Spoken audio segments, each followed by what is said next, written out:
Hello, everyone. Welcome to the Newsbrowse News broadcast. According to a report by Thai Sounds, British Prime Minister Keir Starmer is rumored to resign as early as Monday, June 22, following months of intense pressure from within his own Labour Party. Reports suggest that Starmer reached this decision after consulting with his wife, cabinet members, and key party donors, concluding that his leadership is no longer sustainable. The recent election of party rival Andy Burnham to Parliament and former Health Secretary Wes Streeting's expressed interest in the leadership have further weakened Starmer's position. Currently, more than 100 Labour MPs have called for his resignation. However, a government source told Reuters that Starmer remains fully focused on his prime ministerial responsibilities. Having won a landslide victory in 2024, Starmer's popularity has plummeted due to policy reversals and scandals. If he steps down, it will mark the UK's seventh Prime Minister in just over a decade, highlighting deep-seated public frustration over public services and immigration. According to a report by Lianhe Zobao, 2 consecutive earthquakes struck southern Greece on Saturday, June 20th, prompting local authorities to evacuate hundreds of tourists as a precautionary measure.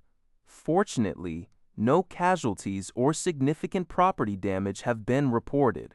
The Athens Institute of Geodynamics stated that the first earthquake, registering a magnitude of 4.6, occurred at 12:31 p.m. local time, with its epicenter located about 6 kilometers east of Gavdos Island at a depth of 10 kilometers.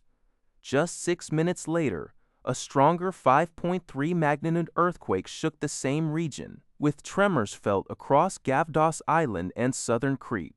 In response to the second earthquake, authorities safely evacuated all 566 tourists from the popular Samaria Gorge scenic area in Crete. Many residents in the affected areas also temporarily fled their homes for open spaces. Emergency departments have conducted safety checks on old buildings. Seismologists noted that this region is the most seismically active area in Greece, making such earthquakes common, and there are currently no indications of severe aftermath. According to Al Jazeera, Germany has secured its place in the FIFA World Cup 2026 knockout stage for the first time since winning the title in 2014. Following a dramatic 2-1 comeback victory over Ivory Coast in Group E, playing in Toronto, Germany faced first-half frustration after having 2 goals disallowed. Midfielder Alexander Pavlovich's header was ruled out for a foul on Ivory Coast goalkeeper Yahia Fofana, and Jamal Musiala's effort was later cancelled due to a foul in the build-up. Ivory Coast capitalized on Germany's frustration, opening the scoring when Franck Kessie slotted home a rebound. However, Germany turned the match around in the second half through substitute Deniz Undav. Undav leveled the score in the 68th minute with a controlled volley, and then sealed the victory with a stunning injury time winner, turning and firing past Fofana. With this victory, Germany tops Group E with 6 points and advances to the round of 32, while Ivory Coast remains on 3 points. Germany will conclude the group stage against Ecuador, while Ivory Coast will face Curaçao. According to NTD News, dozens of Chinese state-owned enterprises are rapidly selling off stakes in solar, wind, and energy storage projects as the country's renewable energy sector faces severe overcapacity and mounting financial losses. In the first half of 2026, 37 equity transactions involving renewable energy companies were recorded, with state-owned entities accounting for 65% of the sellers.